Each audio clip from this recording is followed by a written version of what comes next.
Ezequiel, capítulo 27.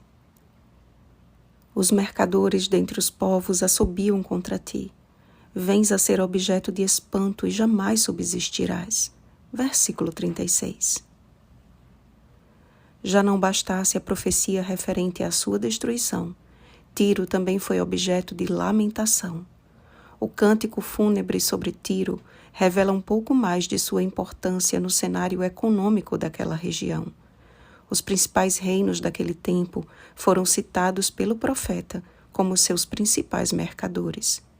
Em um comércio em sistema de câmbio, as mercadorias mais preciosas e caras eram as moedas de troca, e definitivamente Tiro podia ser considerada como a superpotência do comércio marítimo. Suas embarcações eram impecáveis e seus pilotos os mais competentes. A busca pela primazia foi tão grande e seus esforços para isso tão eficientes, que sobre si mesma afirmava com orgulho: eu sou perfeita em formosura. Essa busca exacerbada pelo poder ou pela fama teve início no céu, no coração de um anjo de luz. Ao contemplar a sua formosura e atentando para sua função privilegiada, Lúcifer cobiçou ser visto pelos demais anjos como digno de admiração e até de adoração. Veremos no capítulo de amanhã como a profecia do rei de Tiro se aplica com exatidão a este ser que foi criado não para ser melhor do que os demais anjos, mas para, junto com eles, fazer parte dos propósitos eternos de Deus. O exemplo de Tiro serve para nós como um meio de aprendermos através dos seus erros.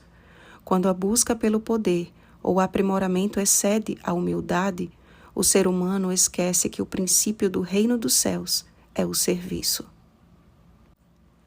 Em seu ministério terrestre, Jesus se deparou com uma igreja orgulhosa por suas edificações e cerimônias. Seu ministério de simplicidade e serviço tornou-se uma afronta para aqueles que ostentavam uma religião de vaidades. As aparições públicas dos líderes religiosos eram um espetáculo à parte, e a reprovação de Jesus endureceu ainda mais seus corações orgulhosos.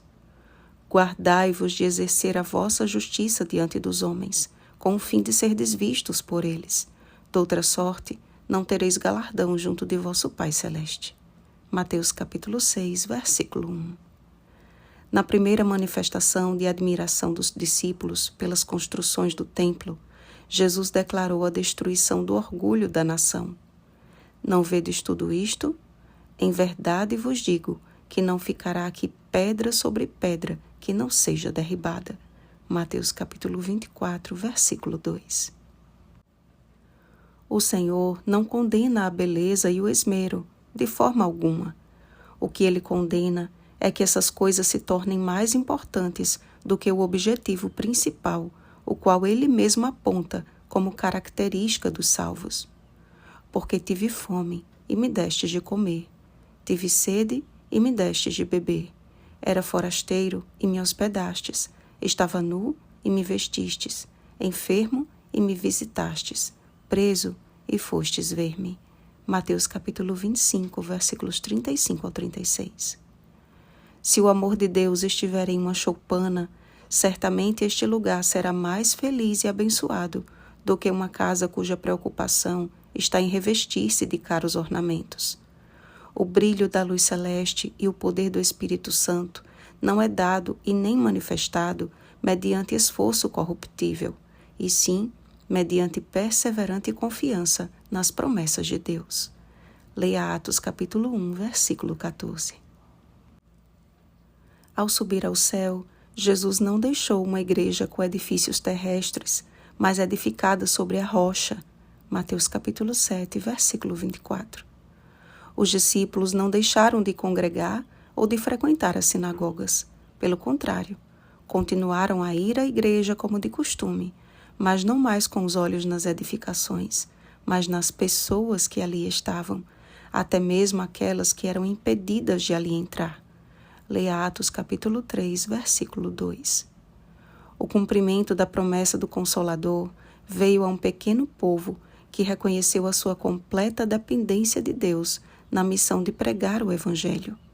Suas vidas tornaram-se verdadeiros santuários do Espírito Santo, e onde quer que estivessem, em sinagogas luxuosas ou na beira de um rio, faziam tudo para a glória de Deus. 1 Coríntios capítulo 10, versículo 31. Precisamos reavivar esse espírito de serviço e humildade, amados.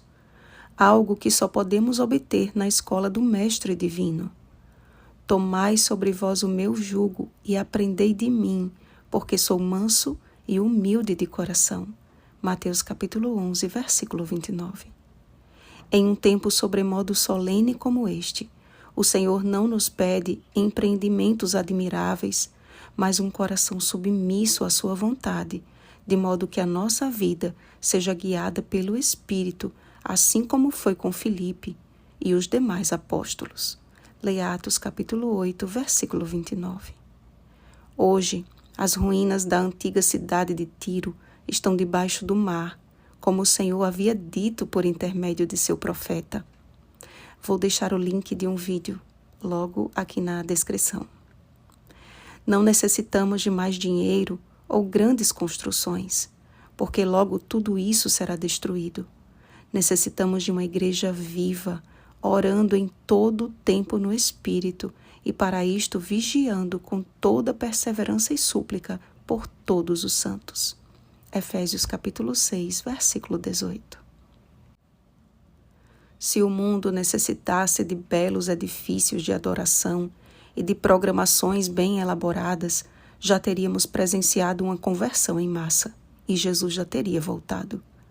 Mas o que o mundo necessita é ver Jesus em nós, como ele mesmo afirmou. Nisto conhecerão todos que sois meus discípulos, se tiverdes amor uns aos outros. João capítulo 13, versículo 35. Logo nosso Senhor virá, e ele não nos pedirá contas das coisas corruptíveis, mas das espirituais. Que ele nos encontre, levando cativo todo pensamento à obediência de Cristo. 2 Coríntios capítulo 10, versículo 5. Oremos, amados. Santo Deus, estamos vivendo em uma realidade bem parecida daquela de Tiro. Tempo de prosperidade e busca pelo que é deste mundo. Infelizmente, é uma realidade até mesmo entre o professo povo de Deus. Senhor, livra-nos dos enganos sutis destes últimos dias. Livra-nos de nós mesmos e dos nossos gostos não santificados. Capacita-nos a dar ao mundo a última mensagem de advertência e de esperança, proclamando as 3 mensagens angélicas com intrepidez e ousadia, cheios do Espírito Santo. Cumpre a tua promessa, derramando o teu Espírito sobre toda a carne, e que as tuas ovelhas ouçam a voz do bom pastor, lhe reconheçam a voz e o sigam. No precioso nome de Jesus nós te oramos. Amém. Vigiemos e oremos. Bom dia, santuários do Espírito Santo.